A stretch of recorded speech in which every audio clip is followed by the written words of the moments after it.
In the near future, a terrible crisis is spreading through Europe and people are lacking basic necessities. Governments soon start to fall and a totalitarian regime called Not Enough At All takes over, which decides to deal with the resource shortage by exterminating people. First they kill the elderly, and next they target pregnant women and kids. Some countries like Ireland, Iceland, and Norway managed to stop the massacre and are opposing the regime, so many people are escaping to those lands. Among these people there's Nico and his pregnant wife Mia. One night, a smuggler takes them to the local harbor, where they run among the containers to find a way to escape. When a dog blocks their way, they take a different direction and are careful to hide from helicopters' lights.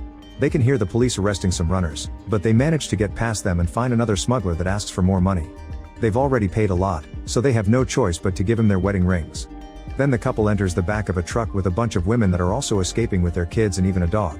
Mia removes the bandage that was hiding her belly and is worried because she hasn't felt the baby move in a while. However, Nico teaches her where to find the spot with the baby's foot because that's where the child always kicks. He also gives her a Snickers bar that he's been saving to eat when they get to Ireland as a little celebration prize. After one of the refugees uses a drill to make a hole in the truck and allow the light in, Mia watches the other children and feels guilty because she and Nico left their first child behind, but Nico reminds her that the soldiers took her away, so it means she's dead. After only a few hours of traveling, the truck makes a stop to pick up more refugees.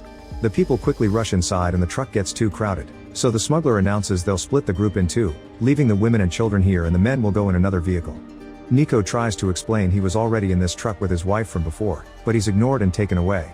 The doors are closed and Mia has to watch through a hole how her husband is gone, so she uses her phone to contact him. Nico tells her not to worry because the trucks are going in the same direction, so they'll reunite later. For now she must save battery and keep an eye on their things. As the truck continues traveling, Mia watches the outside world through the hole, being disturbed by the violence on every corner. Soldiers kill rioters without mercy and women are taken away in cages as if they were cattle. Sometime later, the truck stops when they arrive at a checkpoint and all the women rush to hide at the back. The driver presents papers to show he's transporting cargo, but the soldiers open the truck to check anyway. At first sight, they only see a few boxes because the refugees are hiding behind a fake wall. However, the leader is suspicious and sends one of his men inside, asking him to go as far as possible and shoot at the side wall.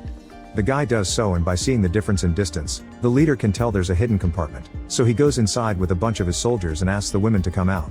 Fearing the worst, Mia climbs on top of the crates right before one of the women opens the fake wall. The leader immediately kills her, and the other soldiers open fire to murder the whole group while Mia is splattered with their blood. By the end, the only ones standing are the dog and a little kid. The dog gets to run away, but the soldiers make sure to kill the kid too. After they're gone, Mia cries and sends her husband a message, telling him to hide. A few hours later, the truck makes it to another harbor and the container is moved to be taken away on a ship. Mia tries calling Nico, but he doesn't pick up, so she just leaves another message saying the ship is taking her away. Then she checks the things in her bag and turns on a light before falling asleep. Sometime later, Mia wakes up when the container starts to shake. Through the holes left by the bullets, she can see the sailors running around because a fierce storm is trashing the ship. Mia begins yelling for help as the shaking makes her roll all over the place, getting hurt until a sudden landing knocks her out. Moments later, Mia wakes up and discovers water is getting into the container through the holes. When she looks outside, she discovers the ship sank and now all the containers including hers are floating in the middle of the sea. She starts panicking and tries to call Nico, but her phone got smashed and it doesn't work. Then she tries an extra phone she brought in her bag, but she doesn't know the password to make it work. After checking that the baby is fine, Mia notices water keeps getting into the container, so she begins opening the crates to find something she can use. Unfortunately, they only have stuff like plastic containers, televisions, alcohol, and earbuds. She also finds a bunch of hoodies and puts one on. After looking around, she begins picking up all the things that fell from her bag, including some tape and a Swiss Army knife. After putting tape on the holes to slow the water down, Mia finds her diary and finds comfort in a picture of her family. Suddenly she hears some screaming and looks through the hole to notice a container slowly sinking with people inside. A desperate Mia begins screaming Nico's name and puts her SIM card in the working phone, but Nico won't pick up and the container sinks, so Mia has a breakdown. For the next few hours, Mia keeps trying the phone to no avail. By the time night falls, she grabs the knife because she's thinking of ending things. But suddenly she feels the baby move. Mia decides to live for the baby and goes to sleep while hearing the whales singing outside. Moments later, Mia notices a hanging crate shaking and moves out of the way right before it falls. However, this causes water to start filling the container at great speed, and Mia thinks she's about to drown only to suddenly wake up and realize it was just a nightmare. She discovers the tape came off and the water is getting worse, so she pushes a crate under the hanging one and releases it with her knife, only to find even more plastic containers. At first she's frustrated, but they give her an idea. She removes the rubber from the lids and uses it to cover the lower holes. Then she takes a hose from a machine in one of the many crates and puts it into another hole to take out the water through it. She also moves 2 crates against the wall so she has a place to lie down, and marks the water levels with more tape, counting down the days until it reaches the limit. An unknown number, and Mia answers to find out it's Nico. He couldn't answer before because his battery died, and he's alive because the other driver had scammed them. Instead of taking them to the harbor, he abandoned the group outside the city.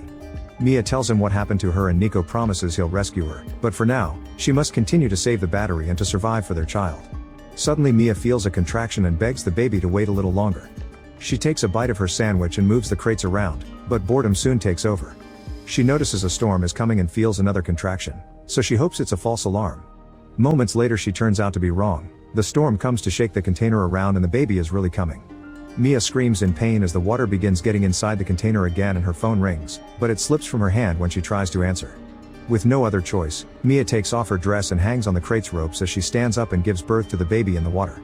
The umbilical cord is wrapped around the baby's neck, but Mia quickly takes it off and pats the baby's back until she cries. Then Mia climbs on top of a crate and hangs onto the child, waiting for the storm to pass. The next morning, Mia feels the placenta coming out of her body and puts it away in a plastic container. Afterward she tidies up the place as much as she can and puts the baby in a small box with a hoodie while she checks her things. She eats a bit of food from a can, but the phone took water damage and isn't working. To make matters worse, the baby won't stop crying and Mia tries to breastfeed her to no avail. When Mia hears the sound of the container's metal squeaking, she gets an idea. She uses the drill and starts making holes in the ceiling, hoping to cut a square that will let her out. However, the noise makes the baby cry harder. But unfortunately the drill runs out of battery before she can finish. Mia tries with the knife in the holes again, only for the knife to break. The phone is still not working. To open a hole that allows the sunlight inside. Afterward, Mia climbs on top of the container and confirms there's no land in sight. She and the baby sleep up there to get fresh air, and when it's time to change the baby, Mia throws the dirty hoodie into the water. This attracts the attention of a bunch of fish, so Mia rushes to grab some rope and a piece of metal to try fishing. No matter how much she tries though, she can't hit a single fish. After she gives up, she suddenly notices a plane flying by and immediately rushes into the container to break a television, getting a piece of its screen. Then she climbs back out, but in her hurry, she accidentally hurts her leg. Ignoring the pain for now, she uses the screen piece to reflect the sunlight, but the plane doesn't see her and goes away. A disappointed Mia returns inside the container and uses some wires and small metal pieces to stitch her wound. It's a very painful process, so she tries to make it easier with alcohol. Afterward she sees the hundreds of earbuds and gets another idea. With the wires, she begins making a net. Once it's done, she throws it in the sea with a dirty cloth and finally gets to trap some fish, which she immediately eats raw. For the following days, Mia works hard on her survival. She keeps removing the water from the container using the hose, and she keeps fishing successfully with the net, putting away lots of fish in the plastic containers. She also takes paper sheets from her diary to write a bunch of SOS notes and puts them inside containers as well, which she throws into the sea with the hope somebody will find them. One afternoon, Mia shows the baby all the pictures of the family and decides to name the child Noah after her grandmother, which is the name Nico wanted. She also shows her a picture of her sister, sharing the story of how the soldiers took her and how she still blames herself for it.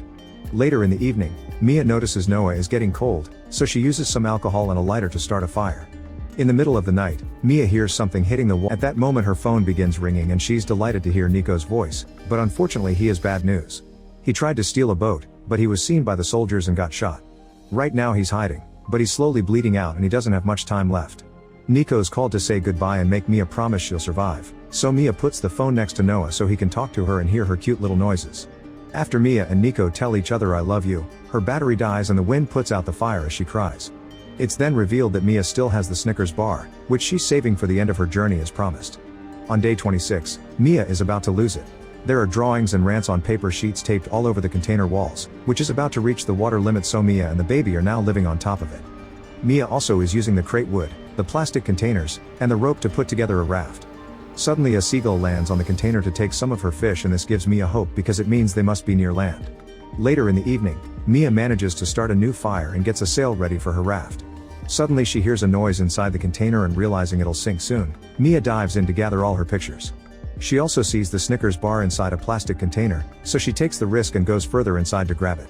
As the water pushes the raft with Noah away, Mia's foot gets tangled with some rope, so she struggles against it while trying not to drown. With a piece of metal, she manages to cut off the rope and quickly swims out of the container right before it finally sinks. When Mia reaches the surface, she's terrified to discover she can't see Noah. At that moment, a wall passes by and expels some water, which hits Noah and makes her cry. Now Mia can follow the direction of the noise and reunite with her daughter. The next morning while they float around, Mia opens a plastic container and throws out some fish, hoping to attract some birds. Soon a bunch of seagulls are flying above them, and this is noticed by a boat that is sailing nearby. They immediately take the boat in that direction and rescue the small raft, finding Noah inside alive and well. There's also a rope coming out of the raft and falling into the sea, so the sailors start pulling until Mia's body comes out. The sailors immediately start applying CPR, but Mia won't wake up, however they refuse to give up for the sake of the baby. After lots of chest compressions, Mia finally reacts, and the sailors hand the baby to her before using the radio to call for help. It takes Mia a moment to realize she's safe, and when she looks at the horizon, she sees they're approaching Ireland, meaning she'll be able to get the new life she wanted.